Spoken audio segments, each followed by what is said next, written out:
This is Resident 104.4 FM, flipping marvellous.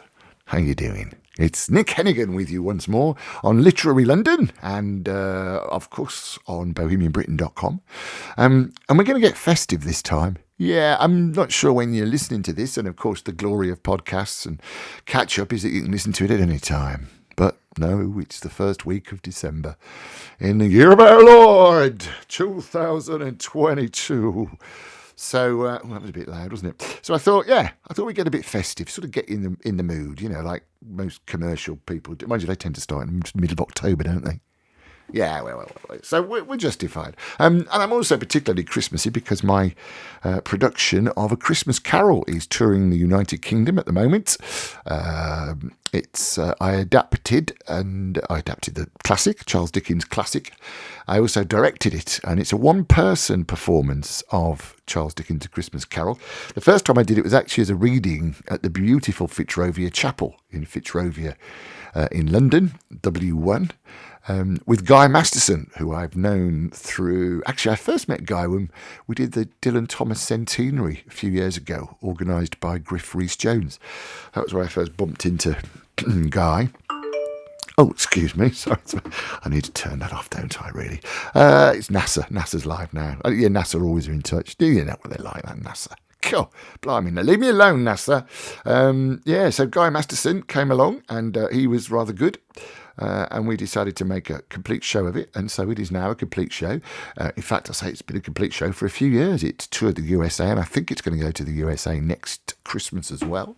And in fact, if you want to know any more, I think the website is thechristmascarol.co.uk. If you want to know, if you're in the UK, you want to know where it's touring, have a look at www.thechristmascarol.co.uk. And I'll check that I've got that right. So my background with The Christmas Carol goes back a long time because I was at school. Yes, I was. Yeah, I went to school. I know, it's hard to believe, but I did. I went to school in Birmingham. And, quite a few of us did. We had a school library, which wasn't very library-like, I seem to remember. No, I actually think it was quite a small room, but there were quite a few books. One of which was a junior version, I seem to remember, of A Christmas Carol by Charles Dickens. And I think I borrowed it from the school library and probably didn't take it back. And I say that because I'm actually not sure where it is now.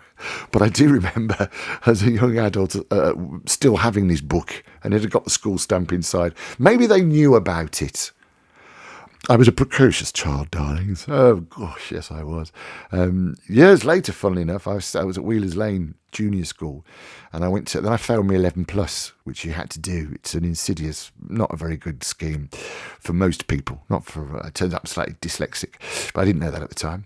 And but then we went to another school, Wheelers Lane Secondary Modern Boys School, where, we did quite well. It was not a bad school. We learned different languages. We learned English, a bit of French, quite a lot of foul. Oh, yeah, I knew a lot of foul language at the end of that. But then years later, I was working on a radio station. Yeah, I did. I've done it before, Yeah, it's called BRMB, which is sort of like Capital Radio for the Midlands. And it was owned by Capital Radio for a while. And there was a school writing competition. I used to do a Saturday morning kids show called Razzmatazz, which was great fun. And we had because there were only like 5 big commercial stations in the UK then, we had all the big star names coming up. I'll tell you my Michael Jackson story one day. Not now, but one day. Ask me, yeah. I remember there was my old English teacher, Mike Hewitt, who always took us by surprise because he actually was the first teacher we'd ever met who put his first name on the blackboard. You know what new teachers are like. When you get a new teacher, it's baptism of fire, isn't it, really? And Mike came in, he went, "My name's Mike Hewitt. You can call me Mike or Mr. Hewitt. It's up to you." And we were like, "What?" He silenced us. But he was also a very good English teacher. And years later, there was one of the boys from my old school won a writing competition, so I had him on the kids' show Saturday morning. And he read this story, which I thought was rather good, and it turned out it was one I'd written. And it also turned out that Mr. Hewitt had kept all my English books. I do remember actually homework was when he came up, when he became our teacher, he'd write on the board, "Right, your homework for this week," he'd write on the board, "There was a scream and a thump."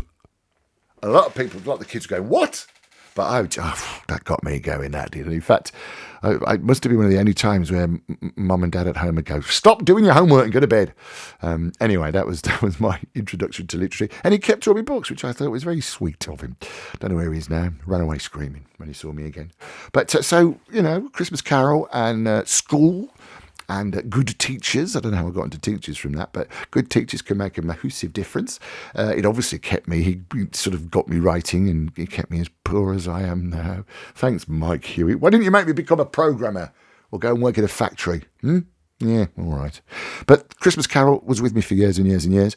And I actually started to write a version of A Christmas Carol back in 1997. And it was a play that I was doing. We started pub theatre in Birmingham, at the Billesley pub, which is on an estate where I was born and brought up, in a pub called the Billesley.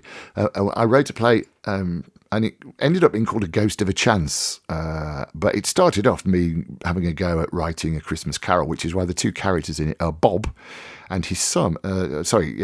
Tim. Bob and Tim, as in Bob Cratchit and Tiny Tim. And I started to write A Christmas Carol, but my brother had been laid off and made redundant. It was the 90s.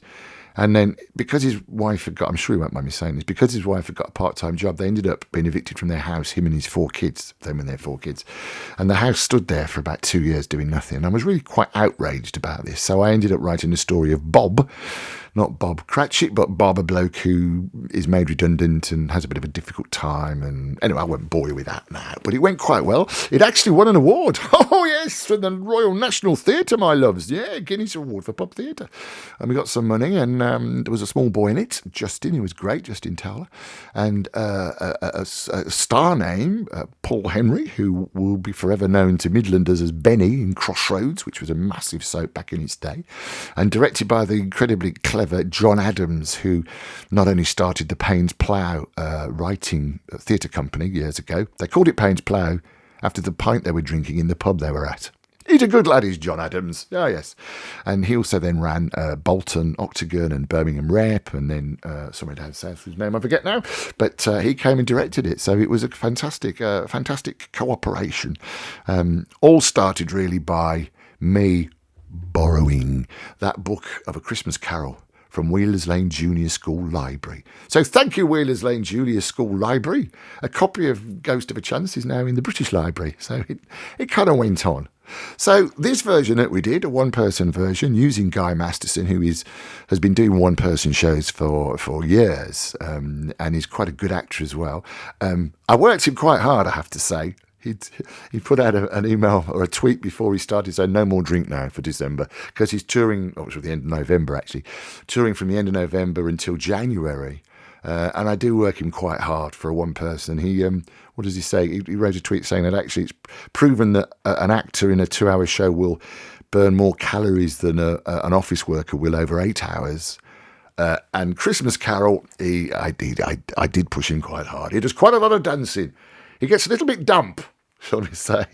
I remember hugging him after he came off stage. And it's an energetic show. I have him dancing with his coat, but I don't give too much away.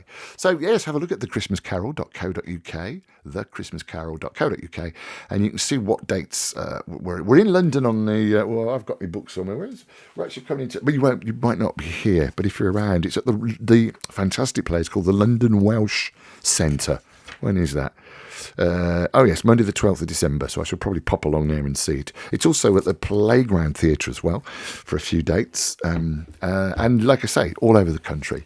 So, yeah, I'm feeling quite festive, and I thought I'd start with this. This is Rob Williams, who has written music for all of the plays I've created over the last few years, and this was his rough mix down. So this is kind of what you'll hear if you do go to see my version with Guy Masterson of A Christmas Carol.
Marley was dead.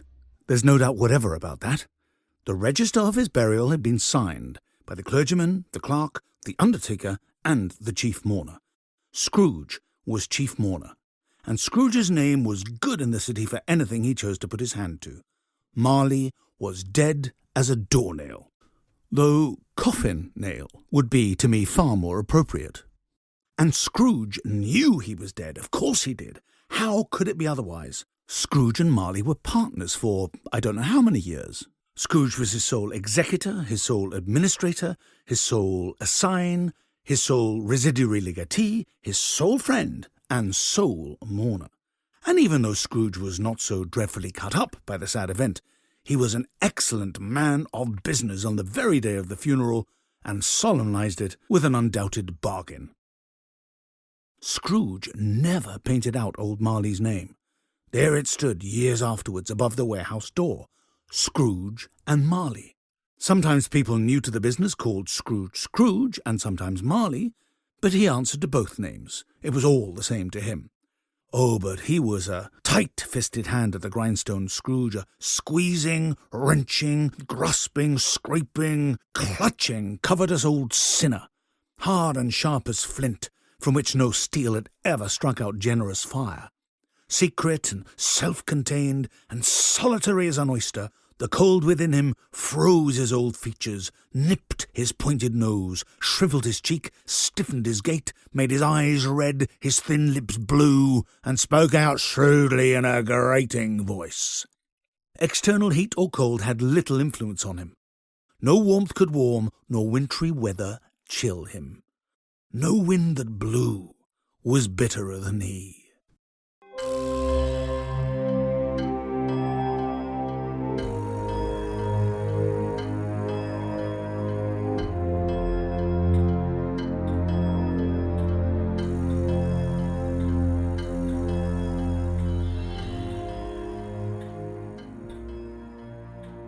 Once upon a time, of all the good days of the year on Christmas Eve, old Scrooge sat busy in his counting house. It was cold, bleak, biting weather, fog everywhere. The city clocks had only just gone 3, but it was quite dark already. It had not been light all day, and candles were flaring in the windows of the neighbouring offices like ruddy smears upon the palpable brown air. The fog came pouring in at every chink and keyhole, and was so dense that although the court was of the narrowest, the houses opposite were mere phantoms. To see the dingy cloud come drooping down, obscuring everything, one might have thought that nature lived hard by and was brewing on a large scale. The door of Scrooge's counting house was open, so that he might keep his eye upon his clerk, who, in a dismal little cell, a sort of tank, was copying letters. Scrooge had a very small fire, but the clerk's fire was so very much smaller that it looked like one coal. But he couldn't replenish it, for Scrooge kept the coal box in his own room, and so as surely as the clerk came in with the shovel, the master predicted that it might be necessary for us to part. Wherefore the clerk put on his white comforter and tried to warm himself at the candle, in which effort, not being a man of strong imagination, he failed. "A Merry Christmas, Uncle! God save you!" Scrooge's nephew, who came upon him so quickly that this was the first intimation Scrooge had of his approach. "Ah, humbug! Christmas a humbug, Uncle? You don't mean that, I'm sure." "Ah, but does he? You'll have to go and see the show to find out." That was Guy Masterson reading my version of Charles Dickens' A Christmas Carol with music by Rob Williams, me long-time mate and clever composer. Yes, and so if you do want to see, I say it's touring the UK at the moment, go to thechristmascarol.co.uk or just drop me a line, get in touch if you'd like to say hello. And of course, don't forget anything that you're organising as well, then please let me know. Or if you've written a book or any sort of literary event, probably the best address is radio@mavericktheatre.co.uk. radio@mavericktheatre.co.uk. And that gets you through to me. I am Nick Hennegan. This is Literary London on Resonance 104.4 FM. And we're getting a bit festive because it's the sort of start of the festive period. And I do also love this next piece I'm going to play. It's fantastic. It's A Child's Christmas, Poems and Tiger Eggs is the album. And this is lovely. It's by Cerys Matthews, who, of course, knows Wales well. And having spent all my boyhood holidays, effectively, in mid-Wales, around Machynlleth and Corris and Aberdyfi, then I also love Wales. And I love this. Get a load of this.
Years and years and years ago, when I was a boy, when there were wolves in Wales, and birds the colour of red flannel petticoats whisked past the harp-shaped hills, when we sang and wallowed all night and day in caves that smelt like Sunday afternoons in damp front farmhouse parlours,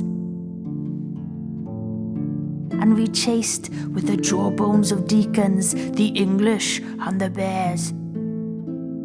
Before the motor car, before the wheel, before the Duchess-faced horse, when we rode the daft and happy hills bareback, it snowed and it snowed. But here a small boy says, "It snowed last year too. I made a snowman, and my brother knocked it down, and I knocked my brother down, and then we had tea." But that was not the same snow, I say. Our snow was not only shaken from whitewash buckets down the sky, it came shoaling out of the ground and swam and drifted out to the arms and hands and bodies of the trees. Snow grew overnight on the roofs of the houses like a pure and grandfather moss, minutely white-ivied the walls and settled on the postman opening the gate, like a dumb, numb thunderstorm of white-torn Christmas cards. Were the postmen then too? With sprinkling eyes and wind-cherried noses, on spread, frozen feet, they crunched up to the doors and mittened on them manfully. But all that the children could hear was a ringing of bells. "You mean that the postman went rat-a-tat-tat and the doors rang?" "I mean that the bells that the children could hear were inside them. I only hear thunder sometimes, never bells. There were church bells too. Inside them? No, No, in the bat black snow-white belfries tugged by bishops and storks. And they rang their tidings over the bandaged town, over the frozen foam of the powder and ice cream hills, over the crackling sea. It seemed that all the churches boomed for joy under my window, and the weathercocks crew for Christmas on our fence. Get back to the postmen. They were just ordinary postmen, fond of walking and dogs and Christmas and the snow. They knocked on the doors with blue knuckles. Ours has got a black knocker. And then they stood on the white welcome mat in the little drifted porches and huffed and puffed, making ghosts with their breath, and jogged from foot to foot like small boys wanted to go out. And then the presents after the Christmas box. And the cold postman, with a rose on his button nose, tingled down the tea tray slithered run of the chilly glinting hill.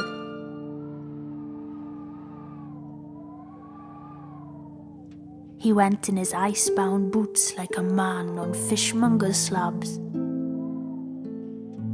He wagged his bag like a frozen camel's hump, dizzily turned the corner on one foot, and by God, he was gone.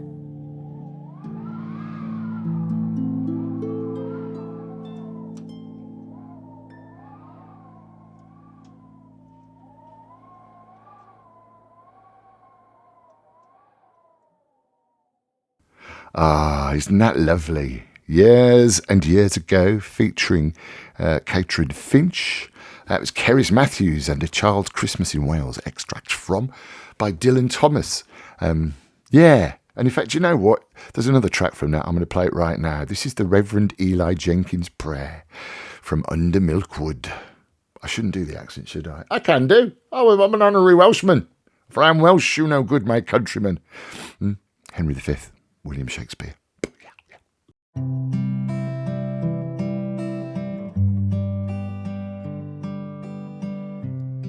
Every morning when I wake, dear Lord, a little prayer I make.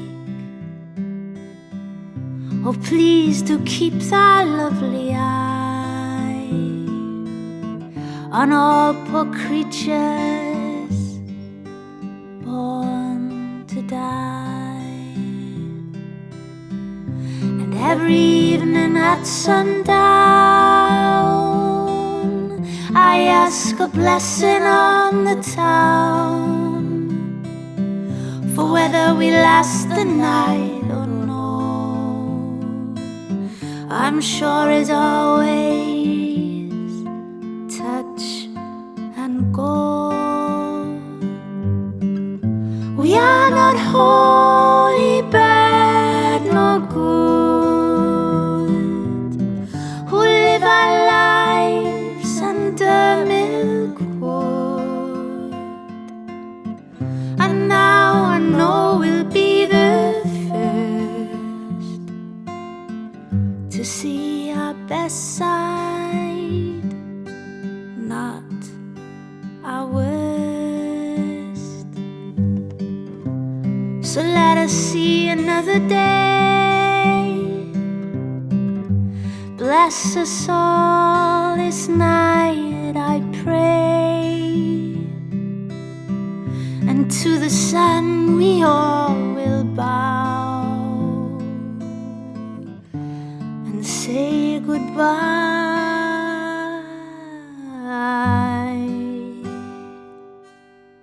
But just for now,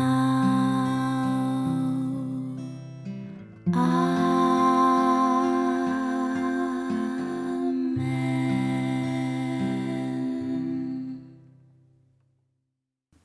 You see what I mean? Isn't that lovely? The Reverend Eli Jenkins Prayer, performed there by Cerys Matthews. I think it's an album called A Child's Christmas Poems and Tiger Eggs. And me doing a bit of Henry V Shakespeare. For I am Welsh, you know, good my countrymen. I haven't yet mentioned that Wales are no longer in the World Cup. Won't be a surprise because you'll have heard this. Yeah, the first time in 64 years, Wales got to the World Cup finals, and they're not in it anymore. They didn't win their group. They didn't come in the top 2 in their group, but I think they'd be very proud. And it was a bit in me really wishing I was back in Wales. We go to a place called Llanon. See, I've been going there for that long and even go now. Yes, Llanon. Apparently, I say too much C. Llanon. Anyway, whatever. Llanon, which is sort of nearest. I suppose the nearest big town is Aberystwyth, which is also a lovely place. The pier there is great. And friends of ours let us go and stay in a cottage there, which was very, very important and useful when I started writing full time. And how should we say, I was a bit light on beer tokens. And we've continued to go there years later. And I was thinking of the boys in the White Swan up the road. Yes, apart from when Wales went out. But even then, I think it would have been a good atmosphere. So we've kind of launched Christmas a little bit, haven't we? Hey? Yes, we have. Yes, we have. Yes, indeed. So thank you for your company. Don't forget, if you've got anything you'd like me to cover or talk about, or if you've written something yourself, a book or poem, or you're doing a literary event, or actually sort of any event really, then do let me know. I'm on bohemianbritain.com, which is a blog that I started sort of slightly tongue-in-cheek when this Literary London podcast, was voted the number 2 Bohemian podcast to listen to in the world. Number 1 was in New York. Yeah. So slightly tongue-in-cheek. I thought, what makes a good Bohemian podcast? Do you have to be starving when you're making it? Do you have to record it in a little garret? Mind you, where I am at the moment ain't much bigger, is it? No, it's not. So that's why I set up bohemianbritain.com, and there's reviews and theatre shows, and it's a bit of a mess, really. But have a look at that. And again, get in touch if there's anything you'd like me to feature. And of course, here on Resonance 104.4 FM, which has just won a radio award. I can't remember the name of it, so I'll tell you next time. But yes, we're quite pleased. Resonance FM has won an award for being good. Yeah, in spite of me. Yes, they have. So that's it for this time. As I say, radio@mavericktheatre.co.uk, radio@mavericktheatre.co.uk if you'd like to get in touch, or if you've got a request or you want to say hello to anyone. And I'll see you next time. All right. Merry Christmas, ho, ho, ho, ho. Yeah. I'm Nick Hennegan. This is Literary London on Resonance 104.4 FM.